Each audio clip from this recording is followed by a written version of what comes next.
Senhoras e senhores, queridos amigos, alunos e professores entre mentes, eu queria cumprimentar a todos e vou tratar nesses minutos que me foram postos à disposição, basicamente de dois assuntos, mas que estão interligados. O primeiro assunto é sobre o sujeito lógico das proposições na ciência da lógica de Hegel. O segundo assunto é a dialética das modalidades, mais especificamente o conceito hegeliano de necessidade. O primeiro ponto: qual é o sujeito lógico das proposições que se encontram na ciência da lógica? Todos nós sabemos que a ciência da lógica, estranhamente, começa com um anacoluto. A primeira frase da ciência da lógica, tirando os prefácios e introduções, é simplesmente o seguinte: ser, puro ser, ser sem nenhuma determinação. Sein, reines Sein, Sein ohne jede Bestimmung. Vocês reparem que esse aí é o começo e o fim da primeira frase. E do ponto de vista de um filósofo analítico contemporâneo, a gente deveria dizer, mas o que ele está dizendo? Isto aí é um sujeito ou é um predicado? A frase não está completa. Este ser puro, ele é sujeito de uma frase ou é o predicado?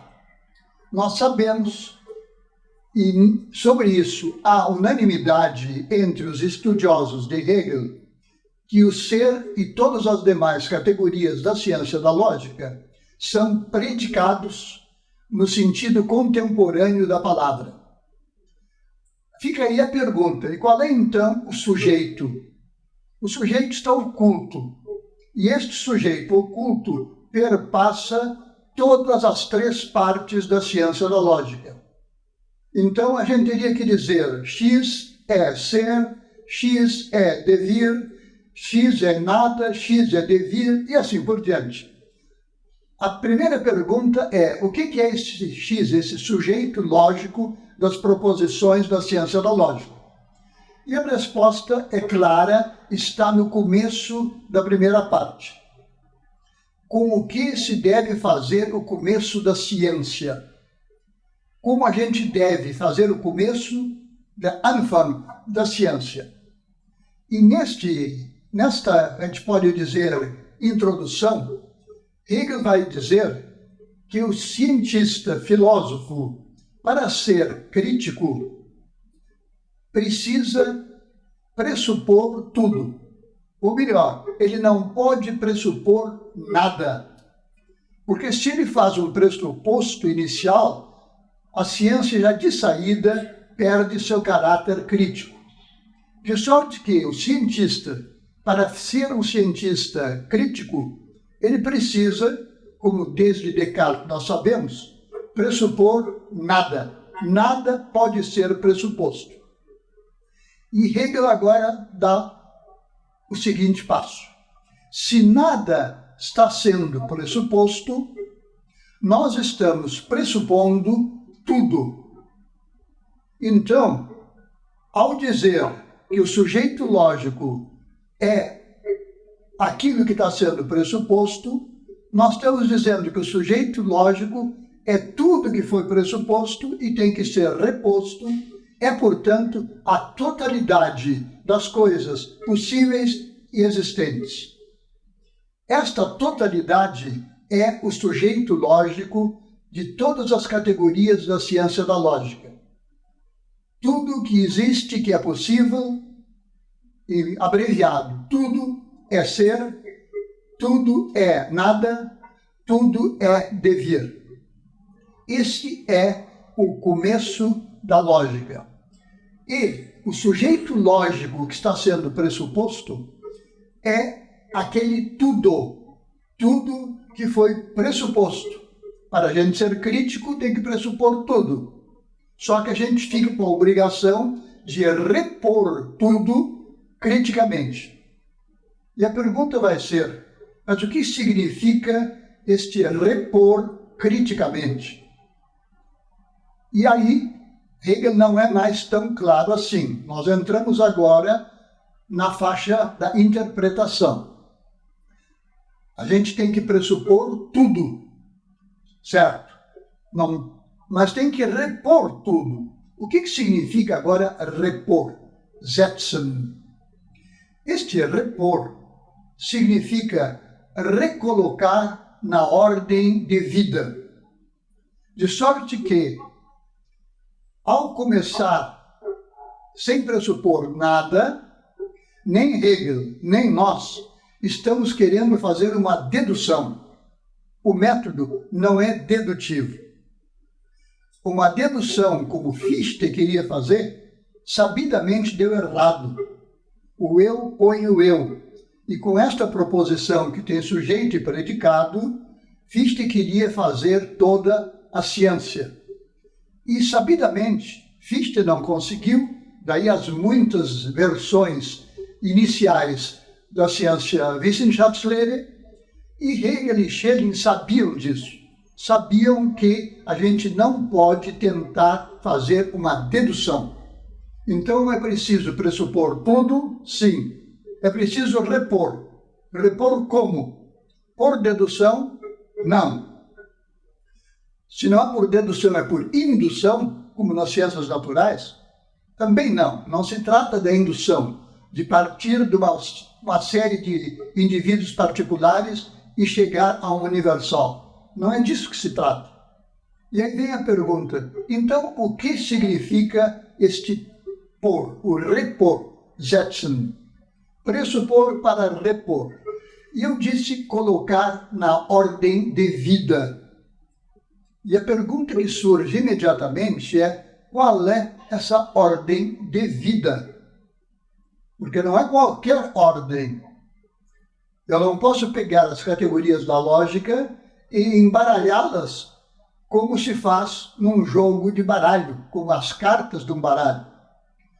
Se então eu tenho essas categorias da lógica, como é que eu vou pô-las, colocá-las em ordem? A gente já sabe que nós fizemos o pressuposto total. Pressupomos tudo, inclusive todas as categorias da lógica. Mas de uma forma inicial, a crítica, ainda sem a crítica. E agora queremos repor criticamente. E aí a pergunta, eu tenho na história da filosofia uma série de categorias que estão lá à disposição. E a pergunta que vai surgir é por que o começo é, por exemplo, essência ou substância, que são conceitos, categorias que ocorrem na ciência da lógica, mas por que não é isso que Hegel faz e não é isso que nós fazemos quando reconstruímos a ciência da lógica? Esta ordem de vida é aquela ordem do mais simples e do mais vazio para o mais complexo e mais cheio. Este é o sentido. As categorias, então, estão sendo pressupostas no espaço do conhecimento que nós na filosofia temos. E agora, o filósofo crítico, que pressupõe tudo isso, inclusive essas categorias antigas, e quer repô-las, tem que começar com uma categoria a mais simples possível. E essa categoria, a mais simples, sem nenhuma outra determinação, é o ser. O ser simples, o ser sem nenhuma ulterior determinação, o puro ser. De sorte que a primeira proposição da ciência da lógica pode ser formulada assim: tudo, todas as coisas que nós temos como pressupostos, tudo é ser, puro ser. E essa proposição tética, a tese, é errada. Errada porque é insuficiente. E este erro, que aparece oriundo da história da filosofia, ele é posto aqui no começo da lógica, porque de todos os conceitos e categorias que nós temos na história, este conceito de ser é o mais simples e, por isso, o mais primitivo, no sentido genético, de construção genética. Daí, então, quase ao natural, a gente vai dizer, tudo é ser, está errado. A gente olhando e vendo fisicamente, intelectualmente as coisas, e se a gente diz que as coisas todas, tudo é ser, a gente está fazendo uma afirmação errada. Isso posto, a gente tem que sair da tese e ir para a antítese. E olhamos de novo. Essa antítese não é construída de maneira a priori por uma construção lógico-matemática. Não dá para, de maneira moderna, construir, do ponto de vista lógico-matemático, uma antítese. Assim como a síntese foi tirada do depositário da tradição, nós voltamos lá para a tradição e encontramos na tradição o conceito que corresponde à antítese.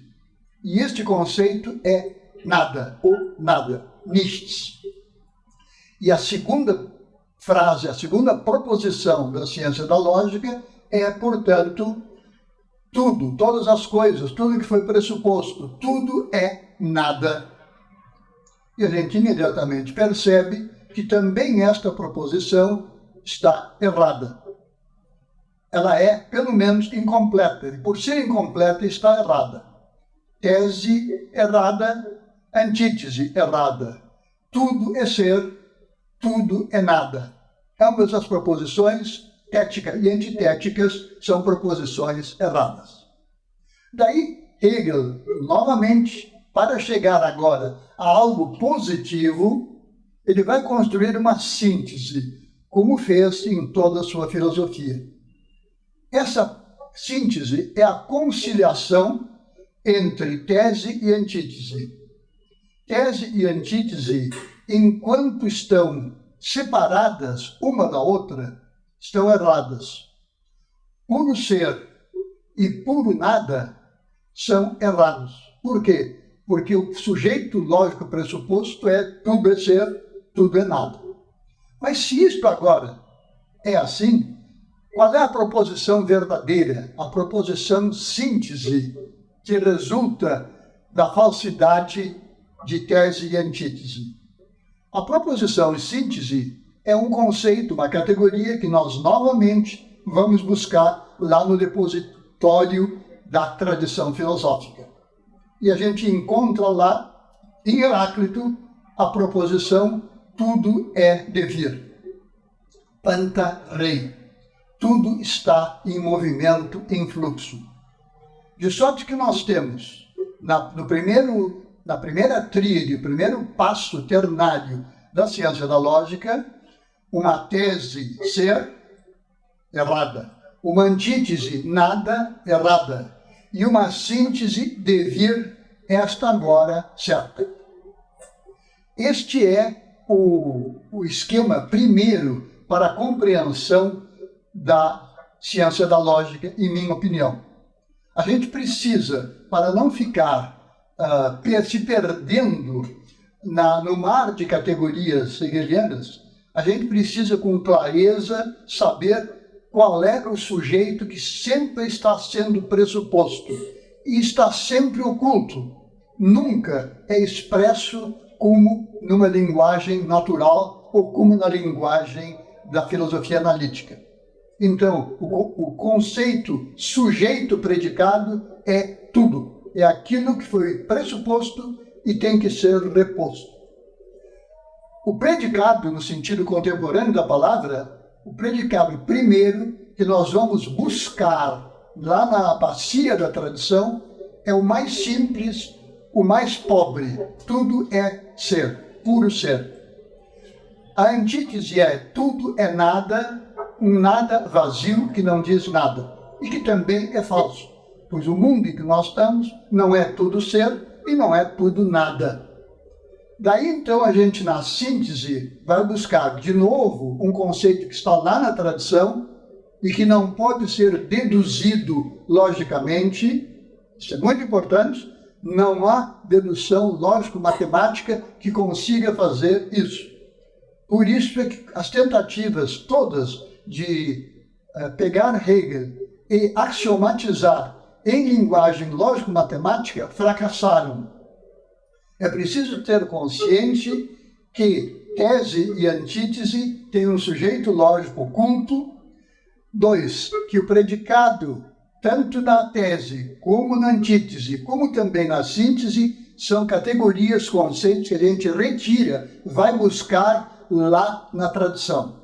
E desse depósito da tradição, a gente busca, então, o primeiro conceito mais pobre, a negação dele, que é o nada, e aí, então, o conceito de devir, que aparece como síntese, como possibilidade real, o fato daquilo estar em devir. Não é só uma possibilidade, é realmente a união entre ser e nada, que é o devir. Eu estou dando esse ênfase porque a ciência da lógica, do ponto de vista contemporâneo, é difícil de entender sem entrar no problema do que a gente está falando. Este anacoluto inicial, a ausência permanente do sujeito lógico, é algo que nos deixa atarantados. Sobre isso, eu acho que nós temos agora clareza. O sujeito lógico, sempre pressuposto e sempre reposto, é tudo que foi pressuposto e que agora vai ser reposto. Segunda resposta. Qual é a ordem? Segunda resposta. De onde eu tiro os conceitos predicados? Ser, nada, devir. Eu não faço por indução. Eu não faço por uma dedução lógica, pela negação de alguma coisa.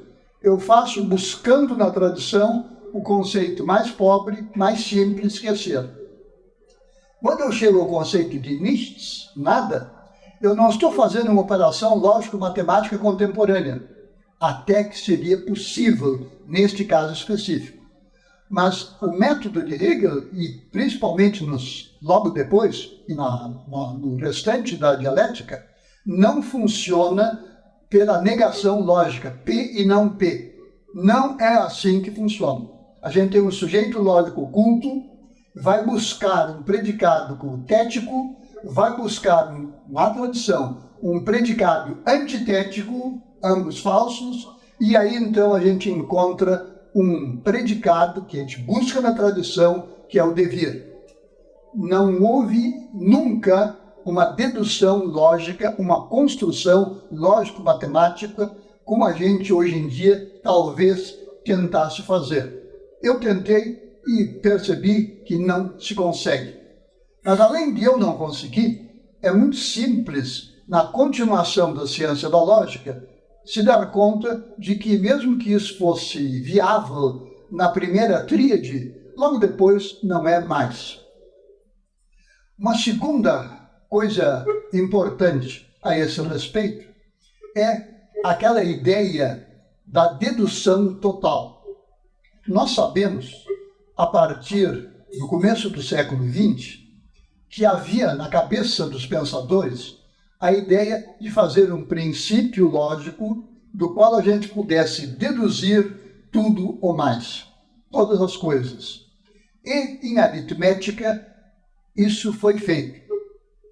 Em 1911, no Princípio Matemática, Bertrand Russell e Whitehead conseguiram axiomatizar a partir de 3, e reduzir depois a 2 princípios. Eles fazem a dedução dura, lógico-matemática, de toda a aritmética. E este modelo estava na cabeça dos filósofos já na antiguidade, mas principalmente em Fichte. E Schelling e Hegel perceberam que não se consegue. O próprio Fichte, ao fracassar sempre de novo, mostrou pela negação que não se consegue. De sorte que hoje eu tenho como tese que eu vou defender, e que não é consenso, necessariamente, evidentemente não é consenso, que os predicados vêm de fora, não são deduzidos a priori, nem construídos de forma lógico-matemática, a gente busca na história, na tradição. E por que a gente busca no começo o ser, e depois o nada, e depois o devir? Porque eles são os mais simples. A regra, então, de ordenação, a regra segundo a qual a gente bota em ordem essas categorias, é a ordem do mais simples para o mais complexo. Pressupondo sempre que na tradição a gente tem isso. Aqui está também a explicação por que a ciência da lógica de Hegel é diferente da lógica que aparece na enciclopédia. Como é que Hegel, na enciclopédia, pula por tantas mediações e tem uma lógica bem mais curta e compacta? Simples, porque ele não está fazendo uma dedução ou uma construção no sentido contemporâneo da palavra. Ele está fazendo, vamos usar um termo um pouco temerário, ele está fazendo uma história da filosofia. A reconstrução dos grandes conceitos da história da filosofia. Então, quando ele faz a primeira tríade ser, nada, devir, ele está falando de Parmênides, numa primeira etapa, e depois de Heráclito. E daí ele vai, na sequência, perpassar todas as grandes categorias da filosofia clássica. De sorte que, não se tratando de uma construção lógico-matemática, nem de uma dedução a priori, a gente chega à conclusão que nós estamos fazendo história da filosofia, mas recheada de conteúdo, porque a gente sabe que essa tese, tudo é ser, ou a antítese, tudo é nada, são proposições erradas. Isso posto, a gente tem que então concluir que a proposição sintética, a síntese, é certa. É certa, mas não troco, porque logo depois, quando a gente pega a síntese e quer agarrá-la, aquilo que parecia duro na mão se esvai por dentro dos dedos e agora recomeça uma seguinte tríade dialética. Este é o começo da lógica, que então não é lógico-matemática, não é uma dedução a priori, é história da filosofia. Isso posto, eu gostaria de agora tratar do segundo tema ao que eu me propus no começo desta palestra. O segundo tema trata da necessidade absoluta, ou de uma forma mais concreta, a assim chamada dialética das modalidades. Neste ponto, em oposição ao ponto inicial, eu tenho a impressão que não há, nem de longe, unanimidade, não há clareza sobre o que Hegel queria dizer, não há clareza sobre o que está certo e o que está errado. A dialética das modalidades trabalha em 3 etapas, com 3 conceitos. O conceito da existência, o conceito da possibilidade e o conceito que eles agora vão chamar de necessidade. Vai haver uma rodada formal. Hegel faz isso na ciência da lógica em 3 rodadas, as 3 com a mesma tese, a mesma antítese e a mesma síntese. Então, existência, possibilidade e necessidade. Nessa rodada formal, sem conteúdo, nós sabemos pela tradição que a existência e a possibilidade se excluem, assim como a necessidade é excluída. Uma coisa que é só existente não é o possível é outra coisa, e a necessidade é outra coisa. Tanto assim que na filosofia do século XX foi eliminada A primeira categoria da tríade hegeliana, desapareceu o conceito de existência. A lógica moderna trabalha apenas com duas categorias modais: possibilidade e necessidade. Claro que um lógico pode dizer que há uma existência, existe um X, mas o problema é que, do ponto de vista de um subsistema lógico, só tem duas modalidades: possibilidade e necessidade. E uma é a negação da outra. Uma coisa é possível, possibilidade. Uma coisa não é possível, impossibilidade, necessidade. Até aqui, os lógicos concordariam com a primeira tríade hegeliana, mas ficaria a tese isolada sem fazer muito sentido. Um lógico até poderia dizer: eu preciso partir de um P para inferir a possibilidade de P, de sorte que eu tenho uma existência bem no começo dessa tríade dialética formal. Dá para dizer isso. Normalmente, os lógicos não tratam da tese da existência. A existência está em outro contexto lógico. Eles tratam da possibilidade e da necessidade, sendo que uma nega a outra. Poder ser e não poder ser. Isso no âmbito real, que é o âmbito no qual se faz a lógica contemporânea. Saindo do mundo lógico formal, nós vamos, com Hegel, entrar na rodada que ele vai chamar de real. Formal, real, absoluto. Nessa rodada real, nós temos agora uma existência real. Existe aqui um livro, existe aqui uma mesa. Isso é existência de fato. Da existência de fato, eu posso concluir para a possibilidade. Existência, possibilidade. Eu estou usando a palavra Wirklichkeit aqui, traduzindo por existência sempre. Efetividade. Essa existência que aparece como tese se opõe à possibilidade real? Não. A possibilidade, no sentido hegeliano, que é diferente do sentido tradicional, a possibilidade está aqui em momentânea oposição à existência real.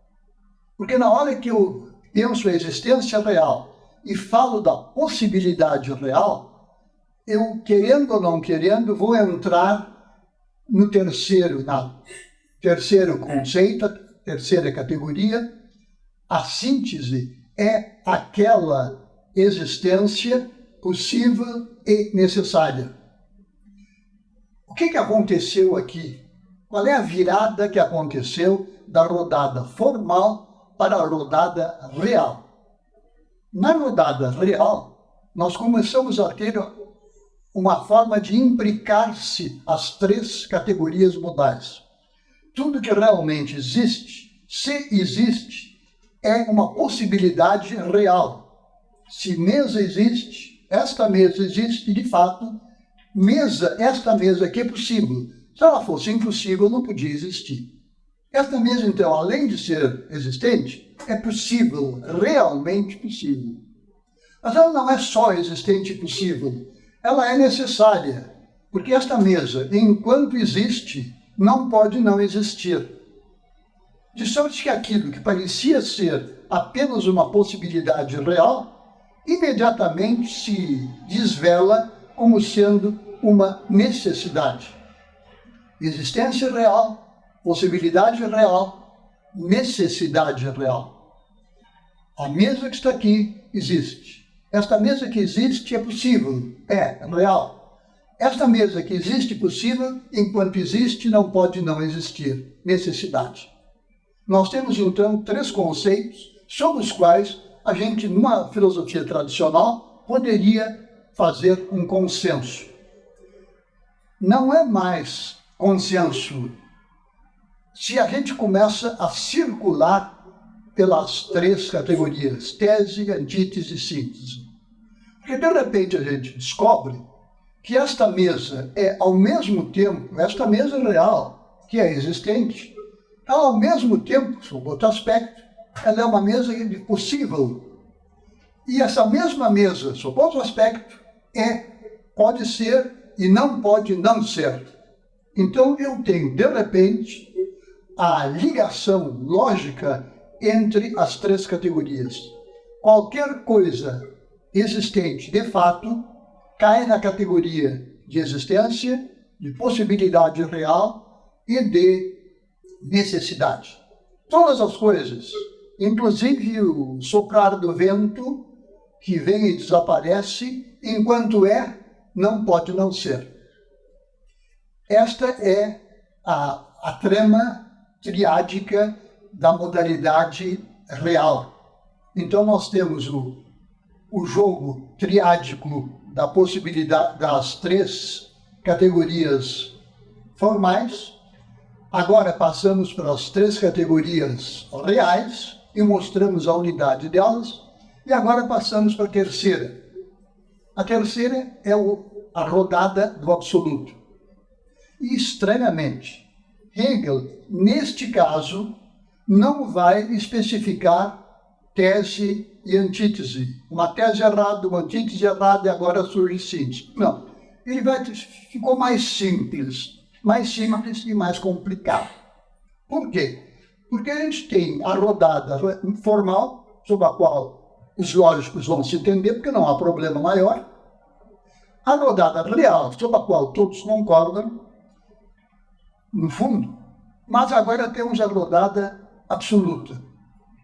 E essa rodada absoluta vai agora dizer que a existência que de fato existe, enquanto existe, necessariamente existe. A existência que é possível, enquanto possível, necessariamente é possível. E a existência necessária, que enquanto necessária, é necessária. Vocês reparem agora que ficou tudo necessário. Existe a necessidade da existência, a necessidade da possibilidade e a necessidade da necessidade. Então, do ponto de vista lógico, nós temos aqui um degrau a mais. Nós temos a proposição, a mesa, e nós temos agora o degrau do âmbito real, triádico, e nós temos agora o real do que Hegel chama de absoluto. O que ele chama de absoluto? Ele vai chamar de absoluta necessidade.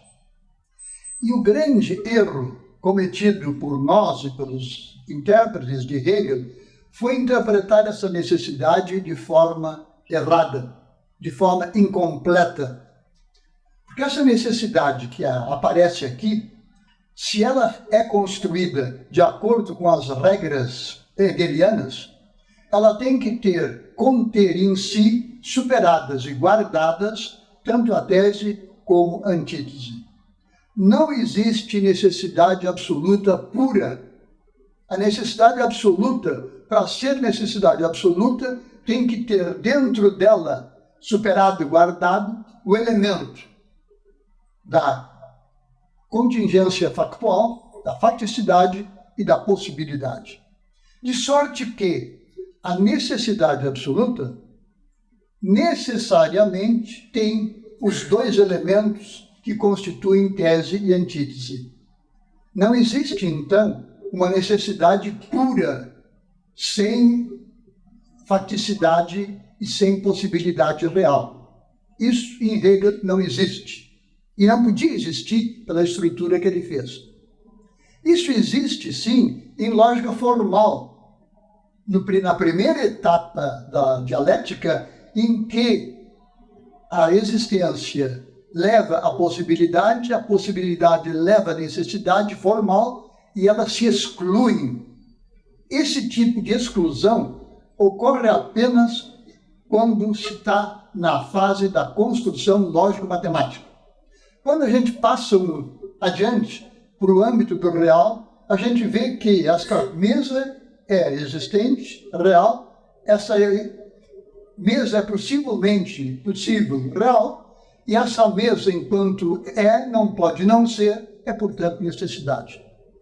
E no momento em que eu percebo que essa necessidade perpassa as três categorias, eu me dou conta de que existe uma necessidade do existente, existe também uma necessidade do possível e existe uma necessidade do necessário. Só que essa super necessidade, essa necessidade no segundo grau, ela agora contém em si, superados, guardados, os dois outros elementos. E aqui é o lugar em que nós saímos da unanimidade na interpretação de Hegel, saímos talvez até de certas coisas que Hegel disse em outros lugares, porque Hegel vai transformar esse conceito de necessidade num conceito de necessidade no sentido contemporâneo lógico-matemático. O que vai acontecer, por exemplo, com Marx? Quando Marx vai dizer que a ciência da lógica trata da necessidade e que as categorias estão concatenadas com necessidade, a conclusão que Marx vai tirar, e todos os outros não marxistas, vão dizer: há uma história necessária. A sequência de eventos é necessária. Por isso, a história para Marx é um nexo necessário em que tese e antítese sempre entram em luta e são superadas por uma síntese que leva adiante sempre sendo superada. Isso de uma forma inexorável. A história em Marx é uma concatenação inexorável de eventos. E isso porque ele, todos nós, não entendemos direito o conceito de necessidade absoluta. Se nós formos olhar lá no livro o conceito de necessidade absoluta, nós vamos ver que essa necessidade, para ser absoluta na terceira rodada, tem que conter dentro dela, superados e guardados, os elementos da existência e o elemento da possibilidade. Então, a necessidade absoluta sempre é também existência e possibilidade. Em outras palavras, não existe em Hegel aquilo que, por exemplo, os filósofos medievais introduziram como conceito de Deus, o ato puro, sem nenhuma potência. Isso, em Hegel, é impossível. O ato puro, sem nenhuma potência, seria uma necessidade, isso diz Tomás de Aquino, uma necessidade sem nenhuma contingência. Hegel vai dizer, não, tudo, inclusive Deus, tem um elemento necessário e dentro dele, superados e guardados, o elemento da faticidade e o elemento da possibilidade real. Por isso que numa interpretação corrigida da ciência da lógica e da filosofia do direito e da filosofia da história, a gente vai dizer que aquilo deve ser, mas nem sempre é assim. Não é inexorável, não há necessidade lógico-matemática. Aquilo deve ser. Tem uma tese, tem uma antítese no mundo real, no mundo histórico, e deve ser feita uma síntese. Essa síntese é uma necessidade mais fraca, coisa que eu tenho nos meus escritos acentuado. Eu falo, então, em vez de falar de necessidade histórica, eu falo do dever ser. Mas falo de um dever ser cósmico, ontológico. Tudo tem como categoria principal que perpassa tudo o dever ser. E a necessidade, no sentido lógico contemporâneo, é apenas uma forma lógico-matemática formal e diferente daquela necessidade que nós estamos tratando do ponto de vista técnico. Então, é uma necessidade que contém dentro dela a faticidade e a possibilidade real. Isso é a história que todos nós hoje aceitamos sem problema. O nosso problema é, ao ler Hegel e Marx, a gente pensar que o conceito de necessidade eliminou a existência e a contingência.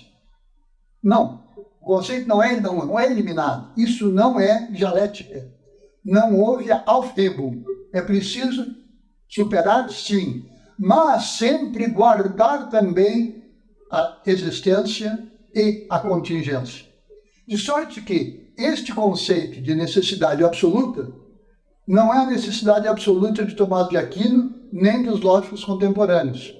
O que os lógicos contemporâneos é uma necessidade lógico-matemática. E eles, com toda razão, se recusam a falar de necessidade absoluta. Mas nós, filósofos, queremos falar de necessidade, queremos falar da necessidade da ética, da necessidade da história, e não nos flagramos que já em Hegel isso estaria lá cimentado no seu fundamento. Porque na terceira rodada, a necessidade que emerge com o nome de necessidade absoluta, ela não eliminou, mas sim inclui, contém, superados, guardados, a existência fática e a possibilidade real. Isso posto, nós lemos Hegel, interpretamos Hegel e entendemos agora a história, talvez de uma forma corrigida, mas certamente teria outra opinião. Hegelianos mais recentes, eu vejo, no mínimo, confusos.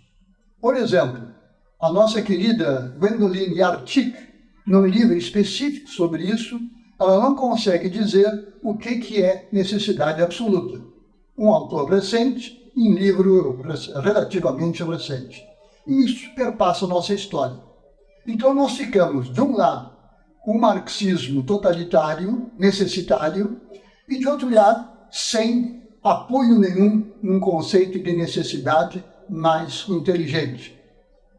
Voltemos então a Hegel, lá na ciência da lógica, interpretando corretamente a continuação daquilo que Hegel fez muito rápido, nós chegamos ao conceito de necessidade, ele chama necessidade absoluta, que não eliminou nem a existência, nem a contingência. Continuam superadas, guardadas.